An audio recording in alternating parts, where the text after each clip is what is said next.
In a world demanding your constant attention, reclaiming your mind and body is the ultimate act of rebellion. Welcome to Wholistic Wednesdays. I'm Amy, your guide to the subconscious and the stories that shape your reality.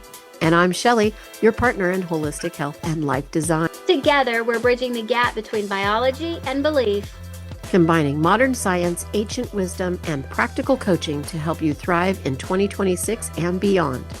Whether you're here to hack your health or rewire your habits, you are in the right place. Let's shift. You can budget perfectly, track every dollar, and still feel like there's never enough. You can't budget your way out of a belief that there isn't enough.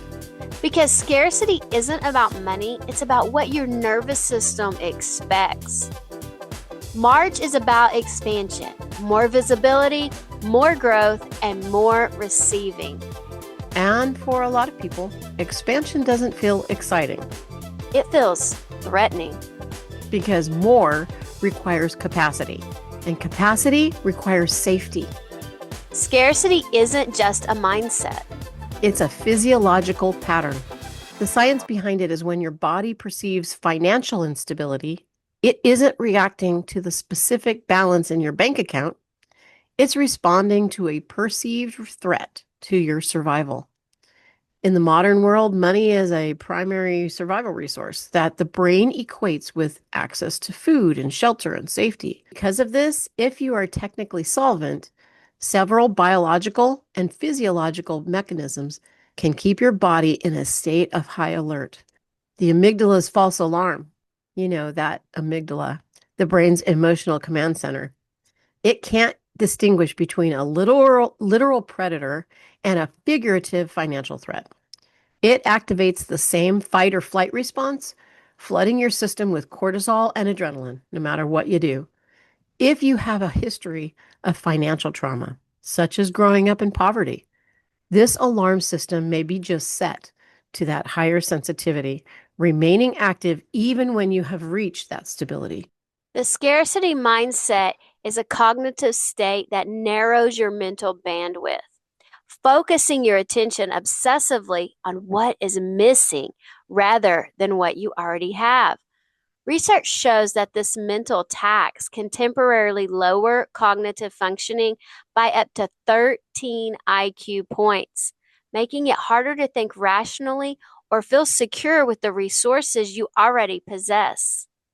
If your nervous system has associated money with danger in the past, it's a hypervigilant and it's buried in the somatic memory. It may remain that way, consistently scanning for the other shoe to drop. This manifests physically as the chronic muscle tension, the jaw clenching, or the racing heart whenever you think about the future, regardless of your current account balance. Neurologically, the pain of losing money is felt twice as intensely as the joy of gaining it. The bias keeps the brain in a protective mode, viewing any potential future expense as a threat to your current safety net, which triggers the stress response to prevent the perceived loss. Amy, did you know that in 2026, the surveys indicated that nearly 9 in 10 U.S. adults reported feeling financial stress, highlighting that this is a widespread physiological experience that often persists independent of one's objective financial status.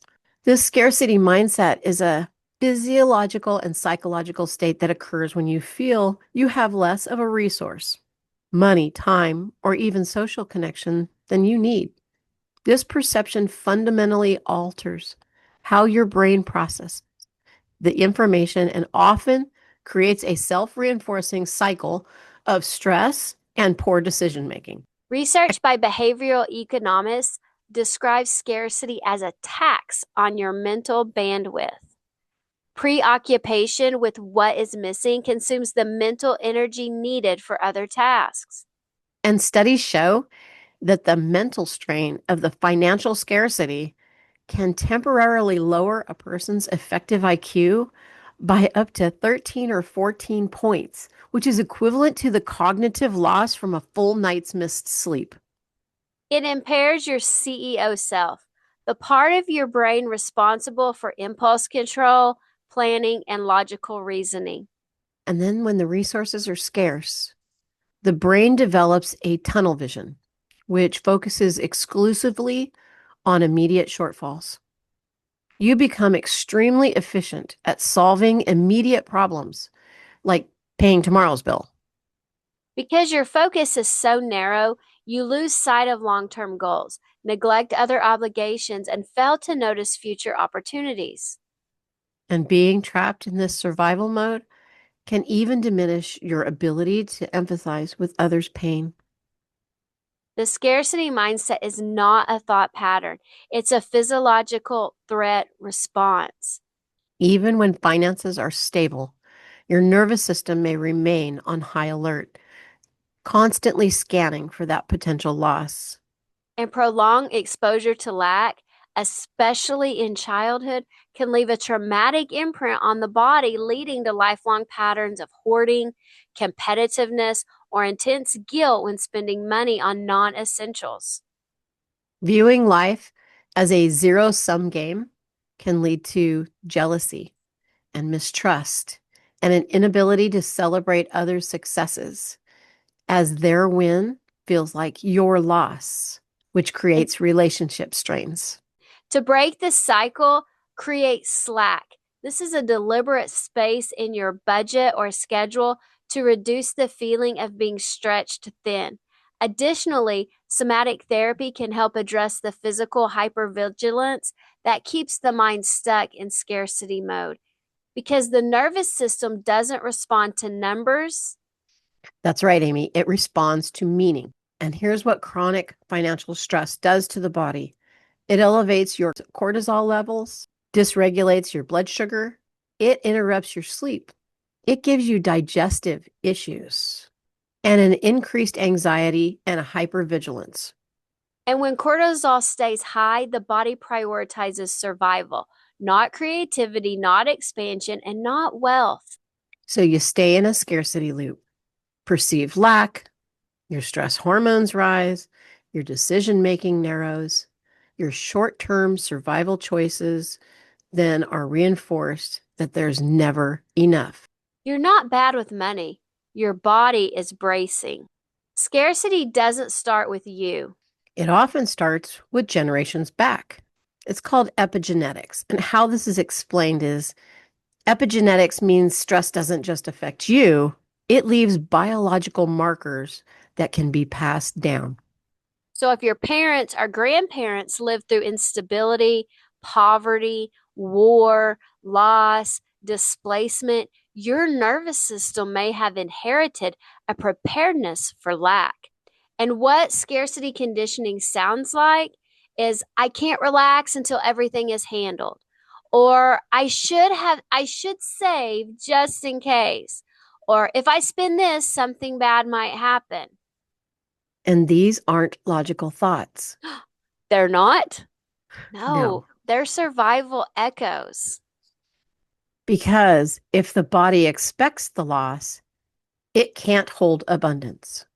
Expansion without regulation feels dangerous. This is why it is so important to pay attention to what your body is telling you before it feels overwhelmed. A way to do that is somatic therapy. Somatic therapy addresses physical hypervigilance by retraining the automatic nervous system to recognize safety, effectively breaking the biological loop that fuels a scarcity mindset. When your body is stuck in survival mode, it perceives the environment as a series of threats or deficits, keeping the mind trapped in scarcity. Somatic techniques intervene by shifting the body from a state of hyperarousal to one of regulation. Hypervigilance is a physical state where the nervous system is stuck on.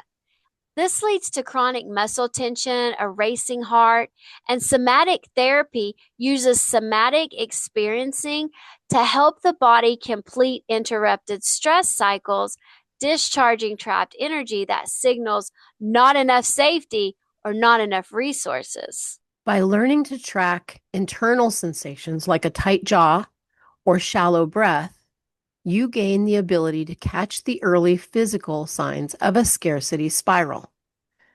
Working with small doses of discomfort ensures you don't become overwhelmed, allowing your body to slowly learn it can handle stress without jumping all the way to panic.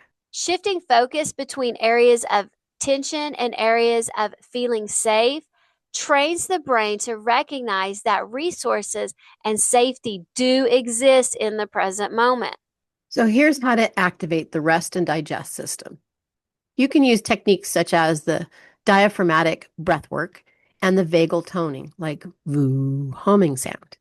Send direct signals to the brain that the emergency is over. This physiological shift allows that rational mind to move from a scarcity-focused protection mode to the abundance-focused connection mode. Gently scanning your environment to find pleasant textures or colors reminds your nervous system that you are in a safe, resource-rich space now rather than a dangerous past. And try grounding. Grounding by pressing your feet into the floor provides a physical anchor, and it counteracts the floaty or disconnected feeling that's often associated with chronic anxiety. You don't manifest wealth by forcing the belief.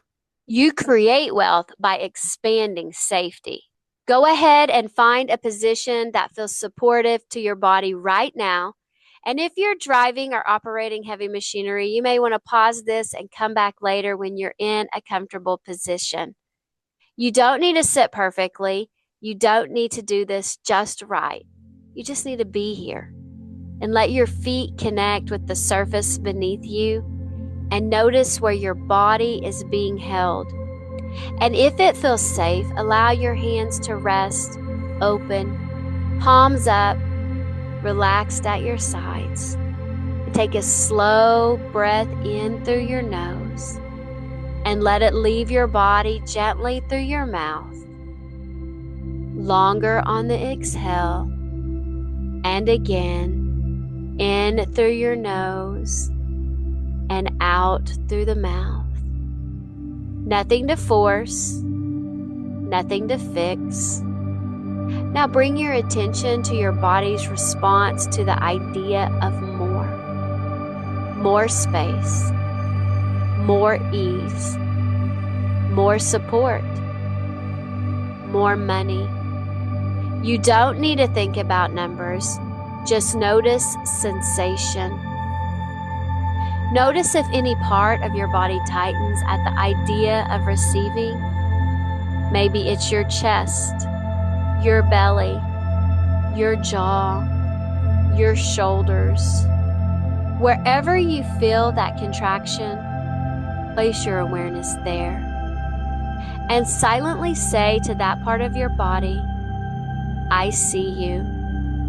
There's nothing wrong with you for bracing. And at some point, bracing kept you safe. Now take a slow breath into that area. And as you exhale, imagine that space softening by just 1%. Not relaxing completely, just loosening enough to breathe. You're not asking your body to trust abundance yet. You are simply letting it know nothing bad is going to happen right now. Let your breath find its own rhythm. Now imagine resources approaching. Wow. When we slowed the abundance down, my body stopped resisting it. It wasn't excitement, it was just kind of a steadiness. Like my system finally trusted the flow. We hear from a lot of listeners who aren't trying to get rich, they're just trying to feel safe. It's time for listener question.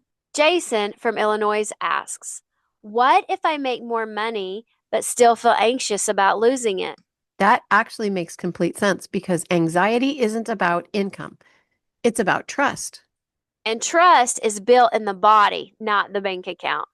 Remember, security doesn't come from having enough money. It comes from knowing your system can respond if things change. And when your nervous system trusts you, money stops feeling like the only safety net. Money isn't the issue. Unregulated scarcity is. The challenge for this week is to notice when your body tightens around spending or receiving. Pause. Breathe. Name safety before making a decision. And replace urgency with regulation. You don't need to hustle harder. You need to feel safer holding more. That is a wrap for this week. We hope your nervous system is feeling a little more regulated and your vision a little clearer. Remember, the breakthrough you're looking for isn't out there. It's already in your programming, waiting to be unlocked. And if you've tried today's hypno tool or visualization, we want to hear about it. Tag us on socials or drop a comment in the show notes.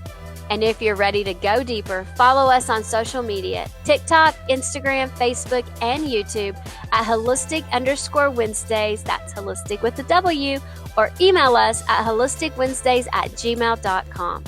And until next week, honor your body Trust your mind. and keep shifting. The views expressed on this podcast are for educational and entertainment purposes only and are not intended as medical or psychological advice.